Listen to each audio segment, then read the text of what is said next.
Hello, and welcome back to another episode of the Black Men Matter series on the male perspective. The podcast that's all about dispelling stereotypes and shining a light on the rich and varied experiences of Black men from all around the world. Each episode aims to broaden understanding and foster appreciation for their unique stories that often go unheard. Now, here is your host, Lana Reed, to introduce you to yet another remarkable Black man with an insightful perspective to share. Hello, everybody, and welcome back to another episode of The Male Perspective. I am your host, Lana Reed, and today, on this day, I have the pleasure of sitting down with a gentleman by the name of Anthony Brogdon. He is a speaker, author, film producer, and also one of my fellow podcast hosts, and he is out here sharing good Black history with the world, and I am so looking forward to spending some time with him today, learning more about the work that he is doing. But first and foremost, sir, I take a quick moment to pause and say thank you to you for making time for me today. Time is a gift. Once we give it, we cannot get it back. So I truly appreciate you setting aside this time to sit down and chat with me. And with that, sir, welcome to the show. Yes, thank you so much for having me. Awesome. Well, we're going to jump right in. I stumbled across you at first because of your book, Black Business book, but in preparation for today's show, I found out that it was actually a film before the book came to be. So I guess I should start off somewhere at the beginning here. I guess share with us the documentary, how it came to be, because I see there's some very impactful guests in there and some talking points. So I guess share with us the documentary first, and then we'll get into the book. Oh, well, thank you so much for having me. If I didn't say that, I'll say that 50 times, and that you found me, and I'm excited.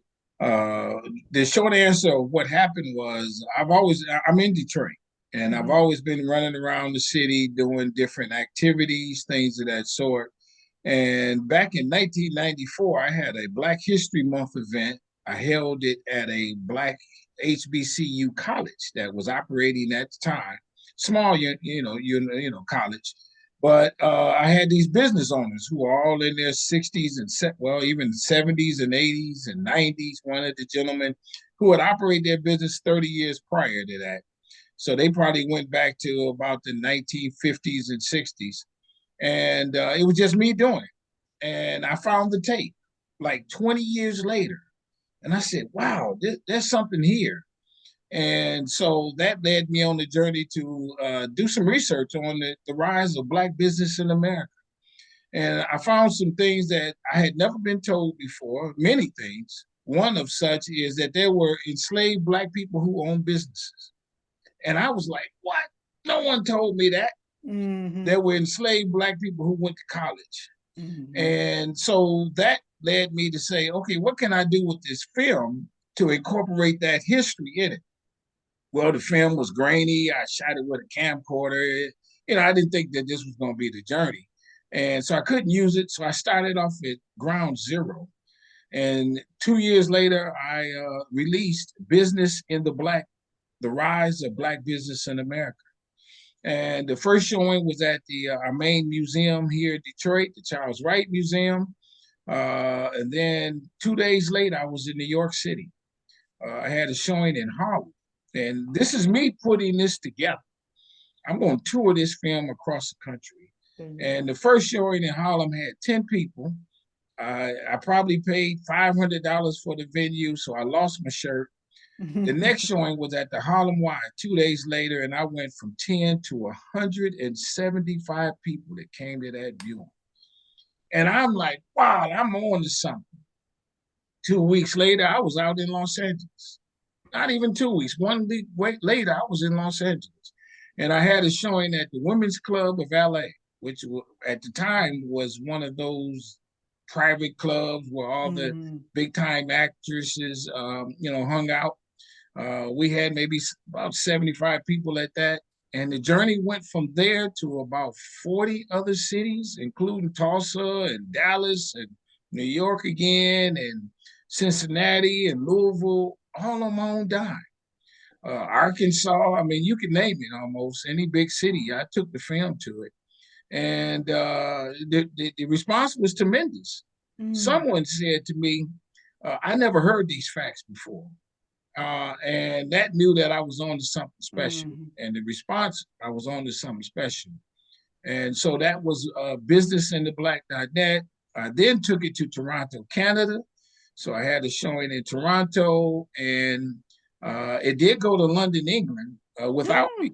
They didn't pay for me to come, but they did get the rights to show it a couple times in London. And the response was tremendous, because there are just so many of these amazing stories of successful Black people, men and women, that we don't know their names. And so I wasn't able to, proficient enough to have any pictures or anything. I had pictures, but anything from the families, what have you. So I had people in the film who were in their 70s and 80s, cite this information. So that gave it some dramatic look to it. Yeah. But I got to tell you, I remember having a showing in Chicago and in other places like I had cited. And the first thing that someone asked me is, "What's wrong with Black people today?" So what I'm getting at in that point is, we have to change our mindset of how we see each other. True. So what I tell them, and I at the beginning of the show, and I say, now I got 15 minutes, 20 minutes of Q&A, and I'm not saying anything bad about Black people for 15 minutes. I remember I was in Philadelphia, and a lady stood up. She said, "I've never heard that before." I said, "We're going to do 15 minutes. Now, any question that you have is not going to be what's wrong with us.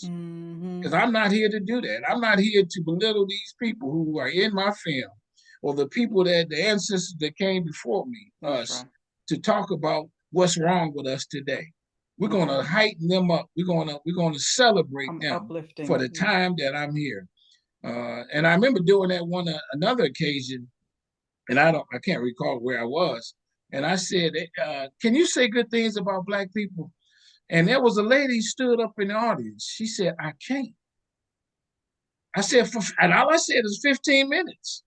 I'm not asking for a half an hour. I'm not asking for 16 minutes. I said, for 15 minutes, do nothing but say good things about Black people. And she said, "I can't do it."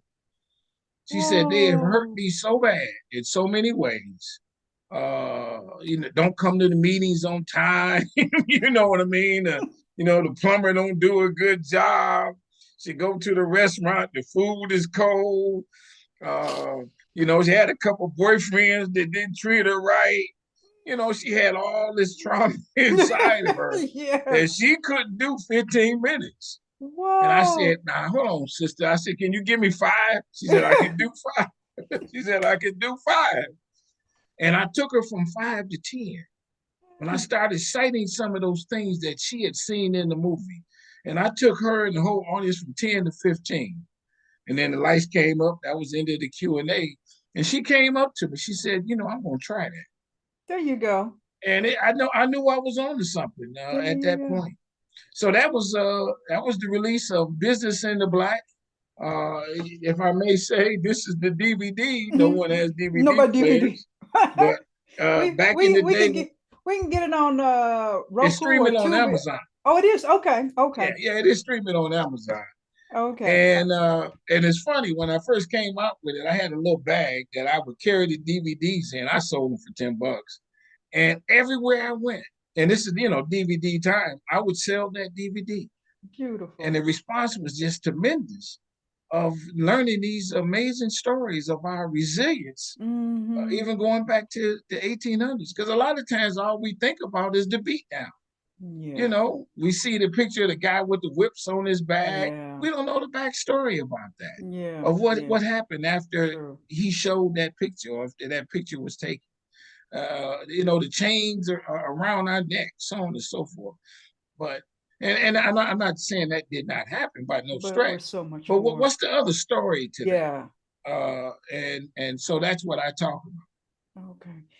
Is there any possibility of you going back on the road with the film so we can see and do the Q&A? Yeah, I have no problem doing that by no stretch. If someone invites and wants to do it, I must admit, I'm not renting theaters like I did back in those days, because I did lose a few times. And I go home mad.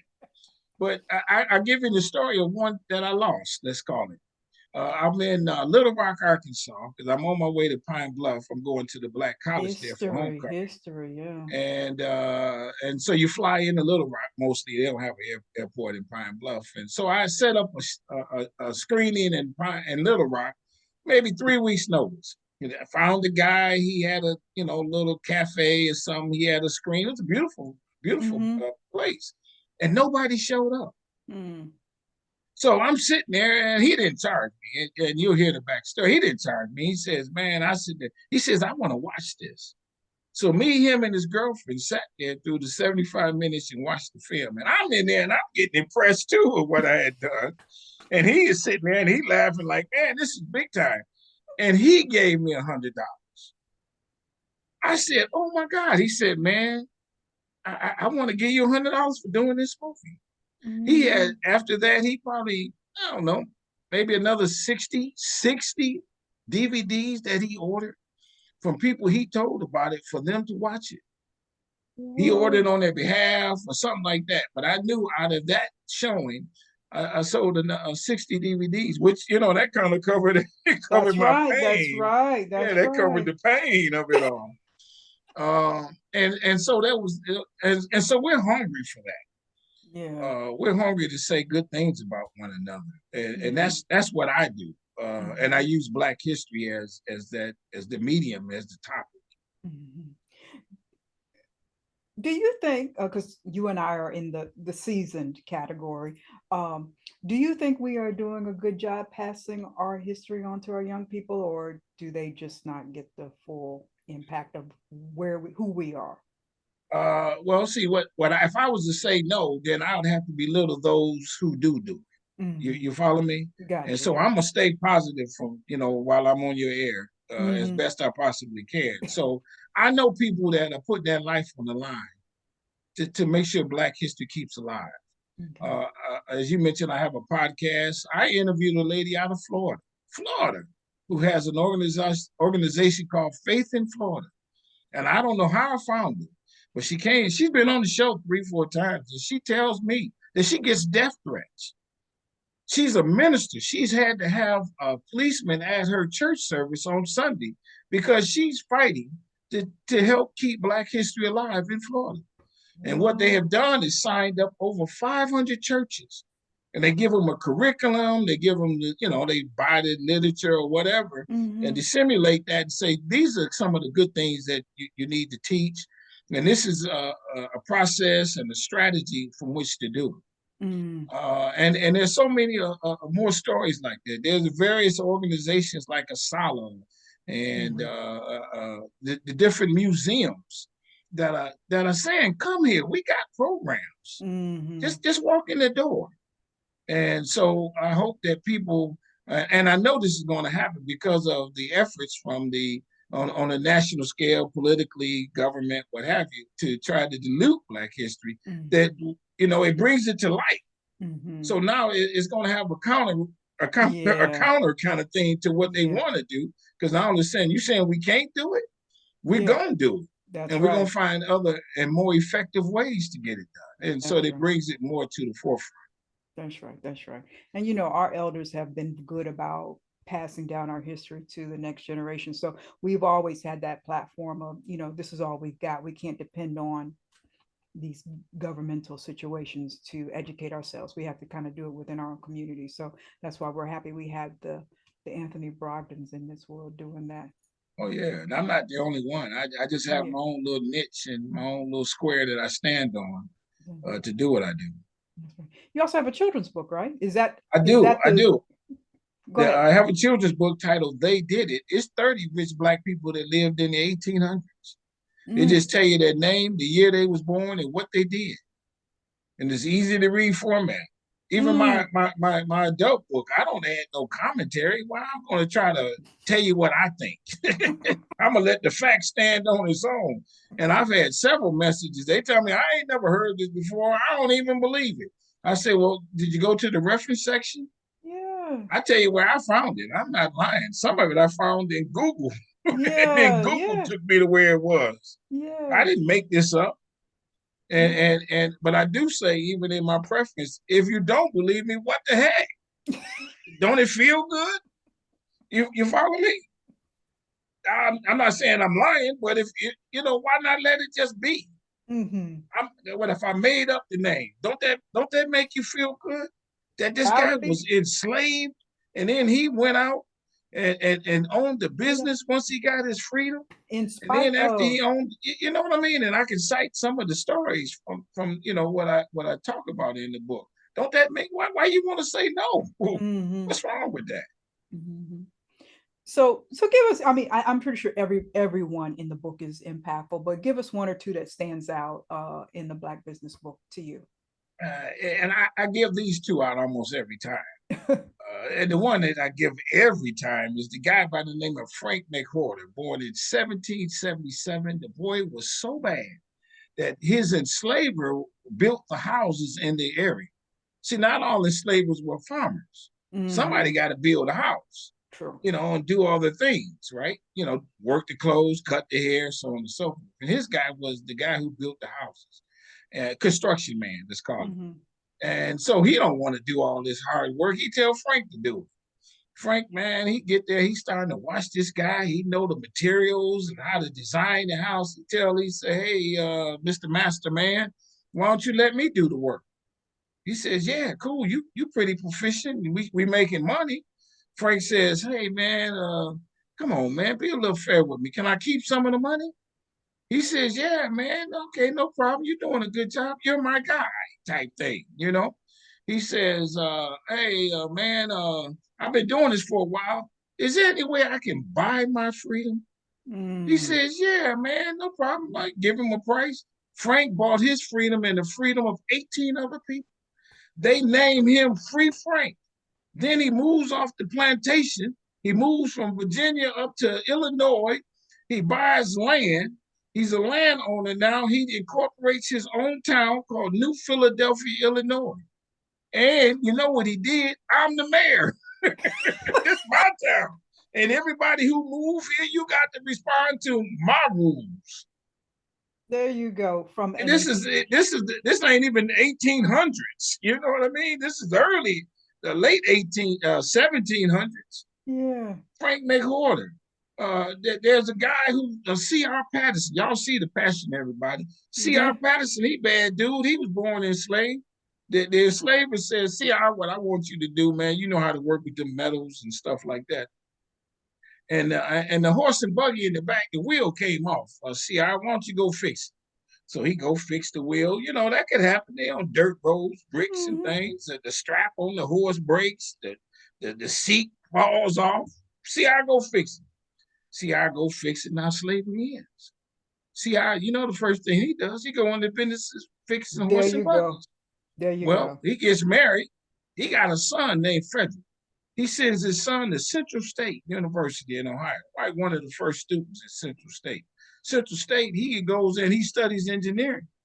He comes back to the family business, and now he took it to the next level because at this point, this is early 1900s, the cars are motorized. There was a Black-owned car manufacturing company called Greenfield Motors.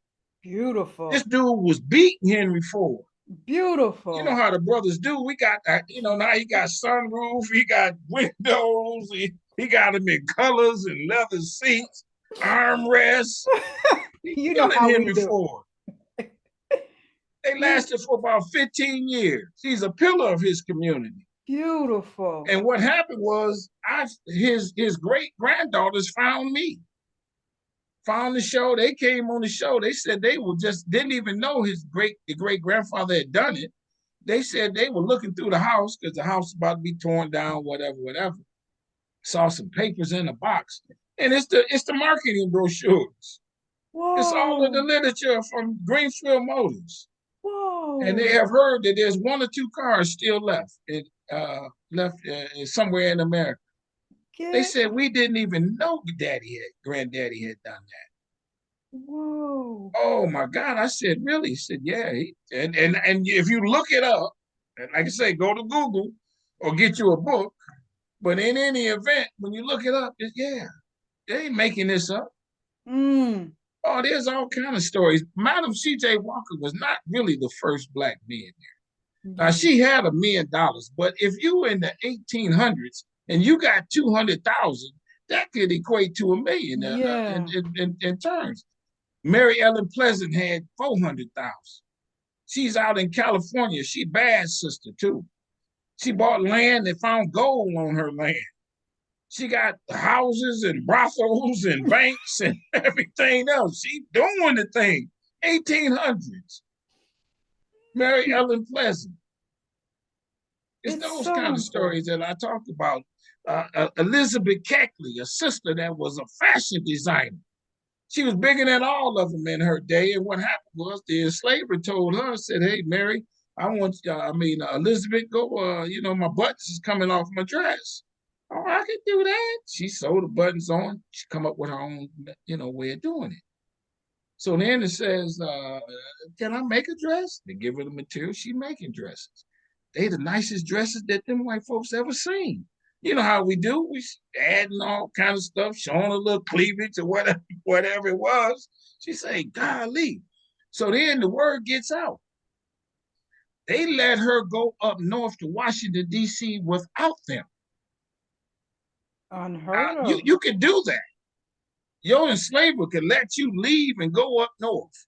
But I'm going to tell you, I got your family back here. You don't show up on Sunday at 10 o'clock, they're going to face the wrath. And we're going to come look for you. Consequences, yeah. Right. So it's, it's all those kind of different dynamics that I've learned about. So they would let Elizabeth go up north. She up there hanging out with the Washington elite, the big time women. Her and Marytown Lincoln, Abraham Lincoln's wife, is on a first name basis. So she got money now. She tell the enslaver, she said, how much would it, how much can I give you to let me go? She let her go. She go up there, she writing books and everything about her experience. I always wondered how Frederick Douglass, who he been around talking, that's what we all thought he was, abolitionists, he talk and stuff like that. But you can't talk for free. How you make a living, Fred? Yeah. He charged a subscription for his newspaper. You can't get it for free. Yeah. It could have been a nickel, but still, that's a lot of money. That's right. And he wrote a book about his life that was a bestseller. And if I'm coming to town, man, you got to give me $10. Yeah. Yeah, it's an honorarium. I just can't show up. He got a house in the 𝗵𝗂 district. It's one of the largest houses in that area, right outside of Washington, D.C. If you're ever in Washington, go see it. I've been there. It's on top of a hill. Got to be about 8, 9 rooms. He looking down on the Capitol. He looks down on the Capitol. For a black man during that time. For a black man. That's right. Wow. And so it's those kind of stories. It's so important because, a lot of times they want to sell us it's the chains, it's the bondage, but we were so much more than that. I mean, just our intellectual creativity, as you've been expressing, is just so amazing. We are some bad brothers and sisters. Man, no, I got one. This guy, you're gonna laugh at this one. Intellectually intelligent type dude. He see his family getting ready to be sold down south. He said, I can't take it no more. I got to get out of here. He said, well, how can I escape? He came up with an idea. He built a crate box. He put himself in the box. He shipped the box from where he was to Philadelphia. He had to have some help. He had legs running out under the box to get on the boat. Somebody took the box to the boat. But let me tell you how smart he was. He wrote on the top of the box, this side up. Now, is that some smart stuff? I might not have thought of that. So he get it on the boat. This side up is it. Somebody turned it and flipped it upside down. He says that he was moments from his death because, the blood is gushing to his head. Yeah. God came in, stepped in, and told somebody, man, turn that box right side. It said this side up. Beautiful. And he makes it to Philadelphia. They call him Henry Box Brown. Now, my man in Philadelphia, and then people like, man, how did you get here? How did you escape? He tell them the story. He talked too much. He tell them the story. The white folks get mad. They're hearing the story too, They say, man, we got to get that dude. Yeah. He got to leave Philadelphia and go to Canada. I don't think he took another box ride. True that. He had to get out of there. True. True that. True that. Can I give you one more? You're gonna laugh at? Oh man, check this guy out. Oh, shucks, I can't think of his name. He's a big dude too. He was out of South Carolina. So he enslaved. Oh man, I come up with it. He enslaved. So they told him, said, man, you got to work on the Confederate ship. You ain't got no choice. So I want you to be on the ship, and doing whatever we want you to do. So then they would sail up along the Atlantic coast, what have you, getting ready to fight against the North, whatever. But then the sailors, the white guys, before they get to the port, they go off in the woods and play. Who knows what they was doing? They playing with each other. I don't know, but that's not the story. So they go off in the woods and play. So he's seen them do this about 3-4 times. So he when he get back home, he tell his wife, say, hey, next time they go play, we leaving. So he told his wife, and all the other sailors told their wife and family, meet us at the port at 10 o'clock at night, because that's when they usually get out there and go play in the woods. And when they leave, you get on the boat, we out of here. They hijacked that boat. They hijacked the boat. My man had been watching the sailor long enough to know to put on the sailor's jacket, to know the signals to get through through the waters, where to sail. He gets up to Philadelphia. He get off the boat, take down the Confederate flag, put on the regular Northern stuff. He gets off the boat. He says, hey, man, who are you? He said, man, I stole that boat. Y'all want it? And let me go free. You cannot tell me we are some really apologize. If anybody, the dude was so bad, slavery ended. He moved back down to South Carolina and became a politician. Very noted. Whoa. Very noted politician. We are some resilient people. Oh my God. We are some resilient. And it's these kind of stories. And I'll be honest, I call it good Black history. Somebody asked me, what is that? What is good Black history? What is good Black history? What do you just think about it. It's Black history that's good. It's when we win. That's right. Because so many times and we was winning. A lot of times, more so than we were losing. Because if we didn't win more than we were losing, we wouldn't be sitting here talking today. Oh, no. Them people in Tulsa didn't just sit there and say, okay, kill us. They shot back. They was winning for a while of that, because they had some guns too. I've been to Tulsa. They said, man, we was winning that at the beginning. And then the white folks said, oh man, this ain't going good. So then they brought out the bombs. They bombed them people. They really got mad. And what was crazy about it, the brother that was accused of being with the white girl in the elevator, they was in love. My man married her after that. Now, the lady who introduced me was his niece, great niece, right? I was like, man, I was a little mad at him for that, though. He could have let her go. We done went through all of this. It caused too much trouble. Yeah, that was a little too much trouble, man. Come on, man. Let it go. But he married her. After they done got him out of jail and hundreds of people been killed. Thank you. He left town and married her in Massachusetts. They got the marriage certificate. Yeah, and we done went through all this for you. We done went through all of this for you. But yeah, it's important for good Black history, because so many times, and you were talking about the sister at the filming. So many times, even we want to believe the negative of us and not the positive of us. So it's very important for us to have a perspective, understanding of good Black history. It's a sight game. That's what it is. Man, voodoo ain't bad. Yeah. You know what I mean? They tell them people, they call it voodoo. The voodoo saved this white guy. That's what and when it saved him, because what we did was, they wouldn't let us go to the hospitals. That's right. They ain't gonna, I don't care if you die. So we started eating dandelions and burning them and all that, smelling their, the scents of it, and started making us feel better. And the word get out, man, them people doing something kind of crazy over there with the weeds and that kind of thing, and the herbs and stuff. And it's making us feel better. So they're going to say, well, what do we do to, psych out the game? We're going to make it like something wrong. And we want it too. We ain't going to call it voodoo when we want it. Yeah. But when y'all do, we're going to call it voodoo. Something wrong. There's something got to be wrong with it. I think I remember some history about one of our enslaved brothers.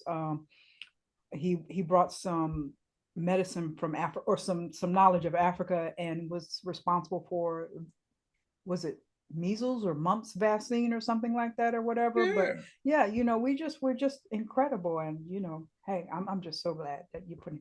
Well, let me switch, because I only got a little bit of time with you today, and I want to make sure I pack in everything. I want to talk about the podcast. How did the podcast get started? Because this ain't no easy lifestyle, this podcast stuff. And you have some phenomenal people on. I encourage everybody to go look it out. How did that all come about? Well, the book came out in 2019. Well, the documentary in 2017. 2 years later, 2019, I come out with the book. And then COVID hit. So, you know, whatever book signings I had or whatever I was doing, all that went by the wayside. And somebody said, you should go in the digital world and get you a podcast. And I, oh man, I don't know if I want to go in front of the camera. You know, I mean, I'm kind of, I won't say shy dude, but nonetheless, I didn't. No. And so I thought about it for about 10 minutes. I said, yeah, I got to come up with a way to, you know, keep the word going. And so 10 minutes later, I came up with the word strong inspirations. Strong is my brand word. I use that every day and on my podcast when I do an interview, because strong stands for strength, tenacity, resilience, and a sense of oneness, nobility, and grace. I've been saying that for 20 years. I wish my middle name was Strong. I really do. I should change it to Strong, because I don't even use my middle name. Nobody would know. Call me Strong. Call me Strong. Yeah, you can call me Strong. And so it launched in I think my first one was a high school classmate who told me that his great-great-grandfather's house was bombed in Birmingham, Alabama. And what happened, you know, was during that, you know, 50s or something like that. And what happened was the grandfather, you know, went to a church, and they were trying to protect the church that he went to. They went and got his house and bombed his house. I don't know. It didn't kill anybody, though. And he tells that story. And then a young lady I knew, she ended up telling me that she got land in her family down south. And they have, you know, 30, 40 acres passed down from the great-great-grandfather. And those were the very first two. And then since then, I've interviewed almost 700 people. I found Frederick Douglass's two-time great-grandson, and I interviewed him. And I'll be honest, it went as easy as, who am I going to interview today? Because, you know, COVID is happening. I got time on my hands, can't leave the house, what happened. So I'm just calling, I'm thinking of things. And I said, well, Frederick Douglass. Now, I Googled that, and he's got a foundation, the Frederick Douglass Foundation. They got a telephone number. I call the number. My man answered the telephone. He don't have nothing to do either. He answered the telephone. I tell him who I am. He said, man, let's do it. I interviewed Madam C.J. Walker's granddaughter. Madam C.J. Walker only ran her business for 13 years. She worked for a Black lady before she got started. You might have saw that in the movie, that Annie Malone. And then, you know, hey, I'm going to do my own thing. You're not listening to me. I'm tired of being up under you. I started my own, and, you know, Annie getting mad at her, you using my formula. I mean, yeah, all them things got to have lie in it. Yeah, you got to have lie in it. It's a perm kit. All of them got lie. So she got mad at her, but nonetheless, they ended up, you know, kind of becoming cool, I guess, at some point. And but I mean, I got a guy who, and I had to ask him. I said, this didn't make no sense. He tried to spy on a KKK rally. I said, man, that didn't make no sense, man. Didn't you think that wasn't a good idea? He said, well, what was happening is we were going to be marching the next day. They handed out these leaflets. The KKK rally is in the woods off Highway 7, you know, in the back. He said, I got a leaflet. I said, well, we might know a way to get close, because they, you know, they on the bullhorn, you know, telling people all what they about to do. He said, man, we didn't get nearly as close as we should have got before a couple guys grabbed us, took us in front of the meeting, and was beating me. He said I was about 14 years old. He said he was beating me, man. He said, dang, that dude ain't gonna fall. He didn't say dude, he said the N-word, but he ain't gonna fall. He said, I didn't want him to see me fall. Yeah. Guy hit him with a chair in the back of the head.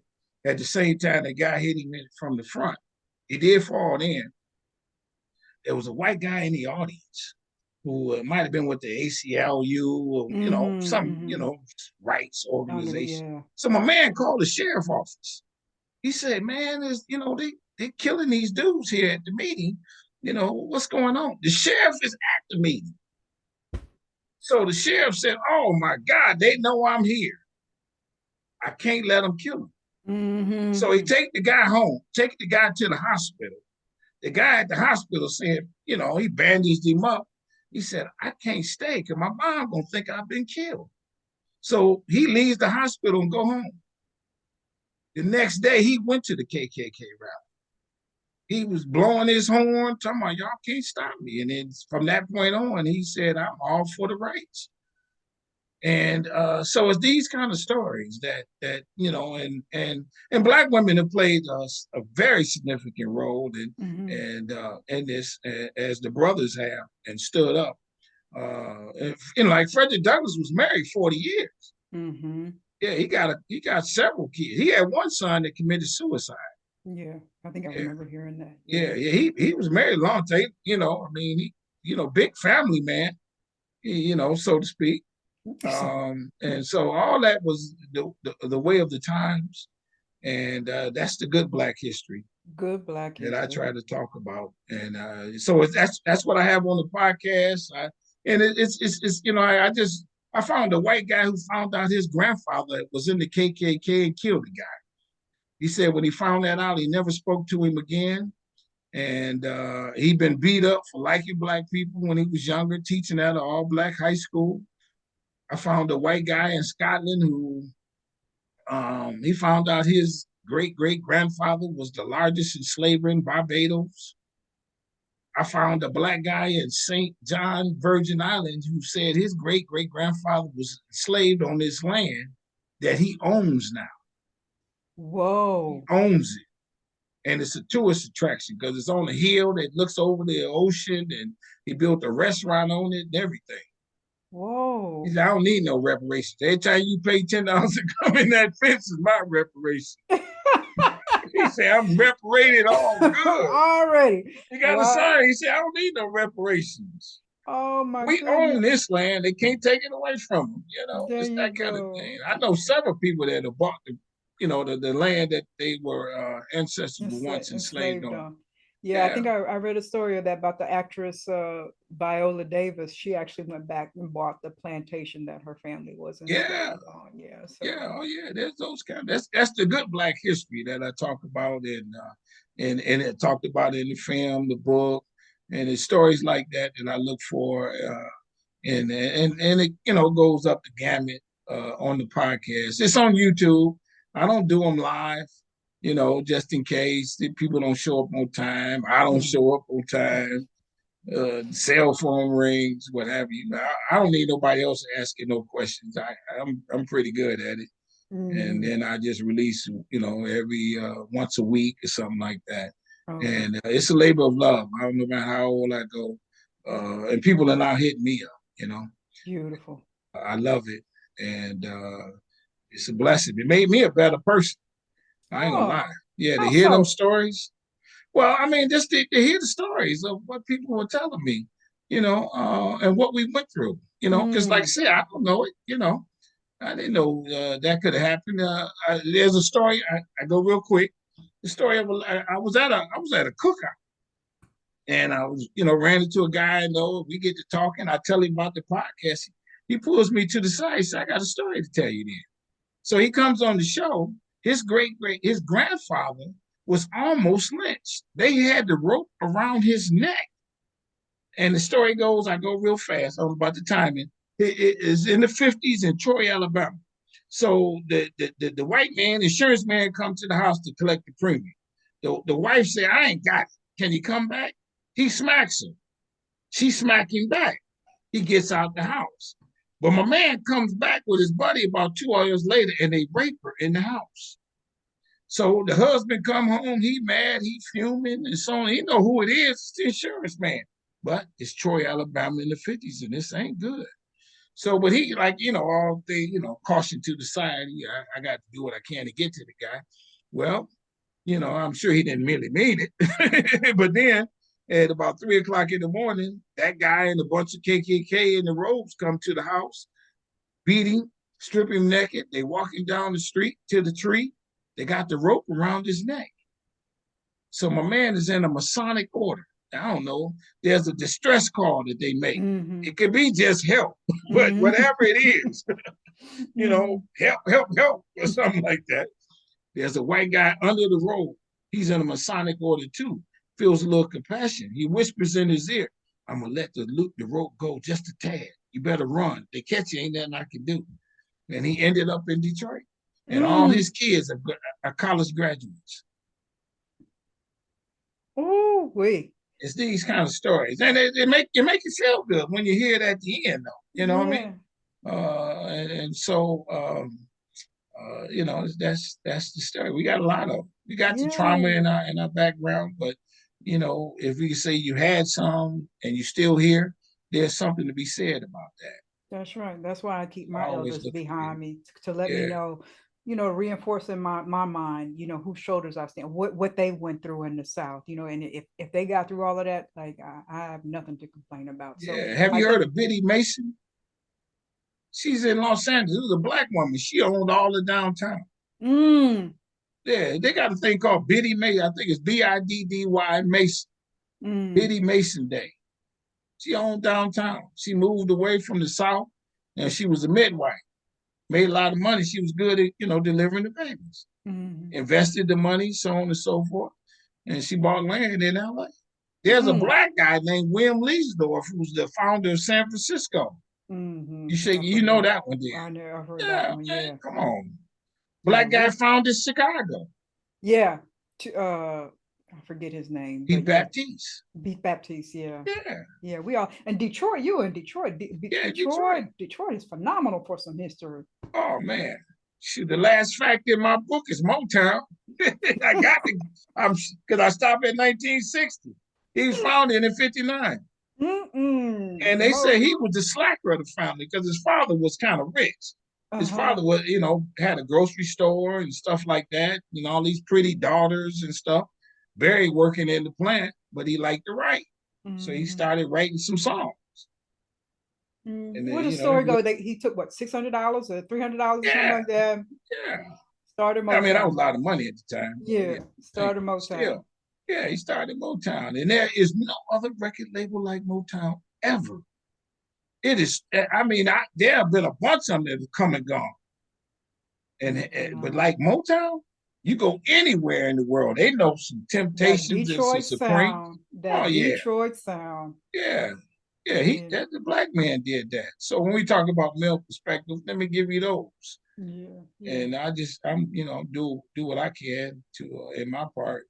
And so I thank you so much for having me here. I got one more question. Though. Yeah. I know I'm taking up your time, but I want to answer something. No, ain't taking my time. Shoot, I got time. Okay. I want to ask because, as I was getting ready for today, and you do a lot of speaking, you're hosting or you're co-hosting an event, and it was new to me. So I want you to kind of give me some backstory about it. You're going to be at the 4th annual Juneteenth for the 102nd Colored Troop Company B. I'd never heard of that before. Well, no, hold on. I can tell you a few things there right quick. That one is here in Detroit. A lot of towns had a Black colored troop. Well, we had our own, and it was the 102nd Company B. And so we found where they were trained at. It's a school there, a little park. There's a historical marker in their honor. So June 7th, we're having the 4th annual remembrance of that park and of that colored troop. And they came from all over the, Metro Detroit area and even out of Canada to go down there to South Carolina and kick some butt. And so that is June 7th. But before that, I'm going to Beaufort, South Carolina. Never been there. 𝗔𝗶𝗍𝗵𝗍 country, right? Yeah. And I'm going down there because they have a thing called Declaration Day. It's a big thing. The lady told me about 5,000 to 10,000 people show up for this. Beautiful. Because that's when they found out that the colored soldiers who were killed were buried in Charleston. in a mass grave, no pomp and stance. They dug up those bodies and gave them a proper burial. Then when Abraham Lincoln said the actual burial site for Civil War soldiers is in _Beaufort, they dug them up again and took them to _Beaufort, and that they honored that day. Okay. And so that's May 22nd through the 25th in _Beaufort, South Carolina. And one more, I'm having my own festival along with the Black History Museum in Mount Bayou, Mississippi.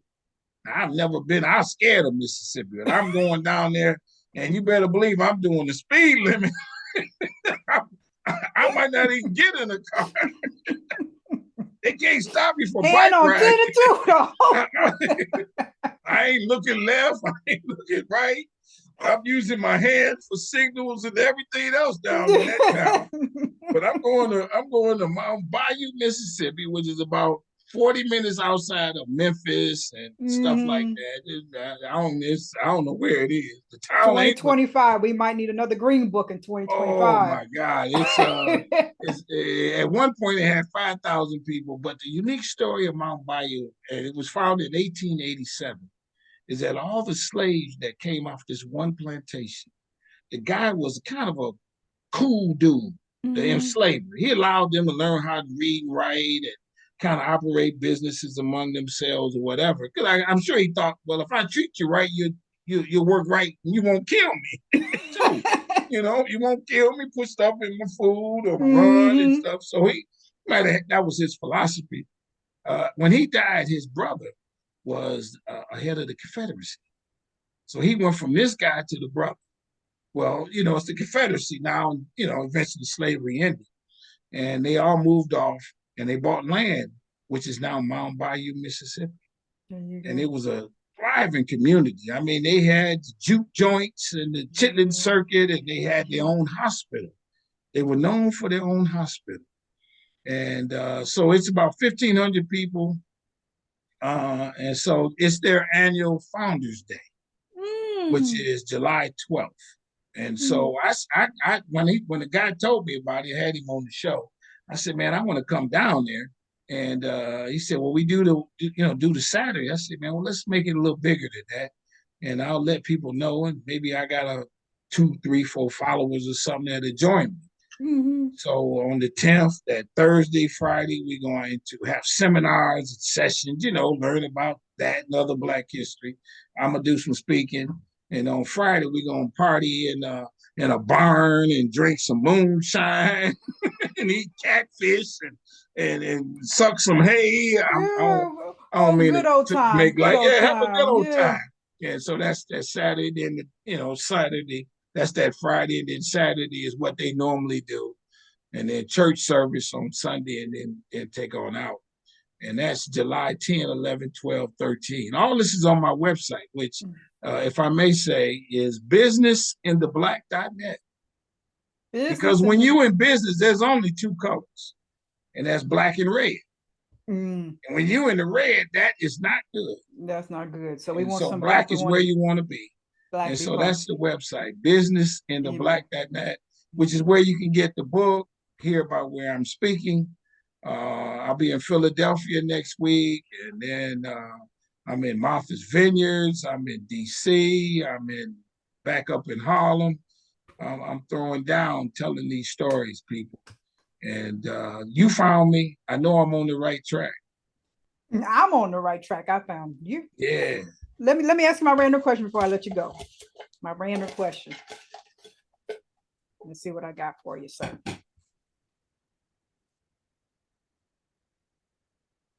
This is really random. When it comes to toilet paper, is it over or under? It don't matter. Don't matter, as long as you got it. Yeah, as long as it's there when I need it. Ain't nothing like not having a roll with no toilet or not enough. Or not enough. I don't care how it comes out. Not enough. I really don't care. No, it's awesome. One more time, give us the website, sir. Business, NINTHEBLACK.net. Okay. Businessintheblack.net. There you can find out about me. You can order the book, because I cut the big man out. Amazon got enough money. So you got to He get was it taking some of mine. You know what I mean? So I said, shoot, man, I ain't gonna steal your credit card or nothing. It's all processed securely. There you go. And I'll ship it out within 24 hours. Because I got copies in the basement. And because I don't want to have them. I know what's in the book. I want you to have it as soon as possible. And so businessintheblack.net, go there, get you a copy, because I call it America's #1 Black business history book. There's no other book as thorough, easy to read, and comprehensive as this. I don't add no commentary. I ain't telling you what I think. Straight facts, no chaser. Straight facts, no. I call it straight, no chaser. To intoxicate your mind with this good Black history right here, my friends. I do got a couple pictures, and I got some quotes by them famous Black people too. But the rest of that, it's over about 300 and some facts. I got all of the fraternities, sororities, all the HBCUs. I got all of that in this easy to read book. Beautiful, beautiful. Well, I am so excited I stumbled across you. Because like you said, so many times we hear the perspective of us being enslaved, but we was kicking butt. We still are kicking butt, and you have to know that, because it just empowers, you and the younger people coming behind. So, well, let me ask you one more question. I'm sorry. And this is because sometimes I have this conversation with people, especially younger Black folks.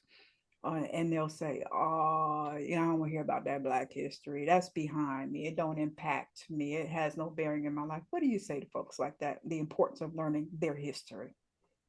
Well, it has an impact, and people will use this, that it will repeat itself.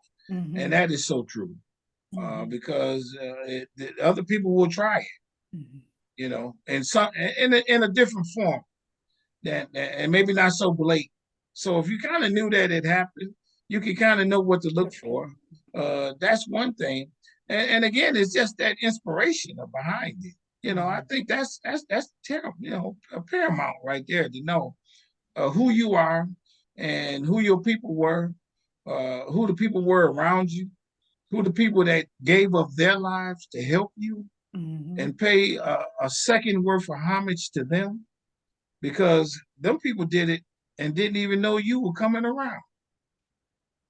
They took them water hoses and them bullets and them dog bites. That's right. So that you can have, so let's kind of know who they are. That's and right. let's take a moment to say thank you to them.